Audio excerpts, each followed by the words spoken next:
ඔබ රැඳී සිටින්නේ GJ ස්පෝකන් ඉංග්ලිෂ් channel එකත් සමගයි.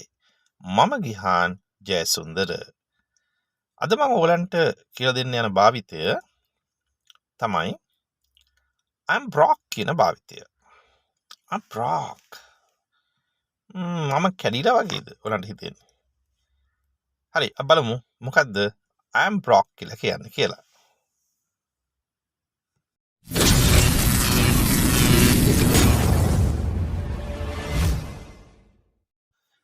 I'm broke කියලා කියන්නේ මල් ළඟ අතේ සතේ නැහැ කියන එක. ඉතින් මේ කාලේ හැටියට නම් හොඳින් ගැලපෙන වාක්‍යයක් කියලා ඔබට තේරෙනවත් ඇති. අපි කියන්නේ සාමාන්‍යයෙන් I have no money. I have no money. මල් ළඟ සල්ලි නෑ. අනේ අදහසට කටවහරේ ගොඩක් කතා කරනවා I'm broke කියලා කියන්නේ. ඔය ඉතින් සල්ලි නැත්තම් ඉතින් කැඩලා වගේනේ කොහොමද නේ? සල්ලි නැත්තම් ඉතින් මුකුත් කරගන්න බෑ නේද? අන්න. එහෙනම් මල් ළඟ අතේ සතේ නෑ කියලා සාමාන්‍ය වහරේ අපි කියනවානේ. ඒ කියන්නේ සල්ලි චුට්ටක්වත් නෑ. I'm broke. අපි බලමු දැන් වාක්‍යයන් වල කොහොමද මේ I'm broke දාලා අපි කතා කරන්නේ කියලා. දැන් මේ පළවෙනි වාක්‍ය දිහා බලන්න. I'm broke these days. I'm broke. මම ළඟ සල්ලි නෑ. These days කියලා කියන්නේ මේ දවස්වල. මම ළඟ මේ දවස්වල අතේ සතේ නෑ අනේ.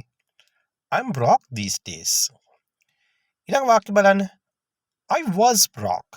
I was broke කියලා කියන්නේ මම අතේ සතේ නැතුවයි හිටියේ. At that moment ඒ මොහොතේ මං ඒ වෙලාවේ අතේ සතිය නැතුව අනේ හිටියේ. එහෙම කියන්නේ මං ළඟ ඒ මොහොතේ සල්ලි කීයක්වත් තිබුණ නැහැ කියන අදහසයි ඒ කියන්නේ. ඔයා ඒක ගත්තනේ අනේ ඒ වෙලාවේ සල්ලි තිබුණ නැහැ කියන්නේ. I was broke at that moment. I was broke at that moment. දැන් යාළුවෙක් ඔබෙන් අහනවා shall we go shopping? මේ අපි shopping යමුද? ඒ කියන්නේ ඉතින් ඇඳුමක් එහෙම යමුද කියලා නේ අහන්නේ මේ නේ. shall we go shopping? කොහොමද ඉතින් අතේ සතිය නෑ මේ දවස්වල ඉතින්. ඉතින් ඒ පාර කියනවා sorry I'm broke. මොන ඔබේ උත්තරේ කනගාටුයි යන්නේ. මල් ළඟ අතේ සතිය නෑ. සල්ලි නැතුව මොන shoppingද නේ. ඉතින් ඒක කියනවා sorry I'm broke.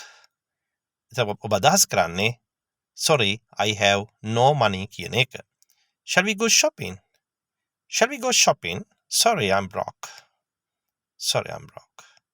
හරි ඕන දැන් I'm broke කියන භාවිතයයි අද මම ඕගලන්ට කියලා දුන්නේ. අද ඉඳන් මේ භාවිතයත් ඔබේ ඉංග්‍රීසි කතනයට එකතු කරගන්න. එහෙනම් අපි තවත් වීඩියෝ එකකින් ළඟදිම හම්බෙමු.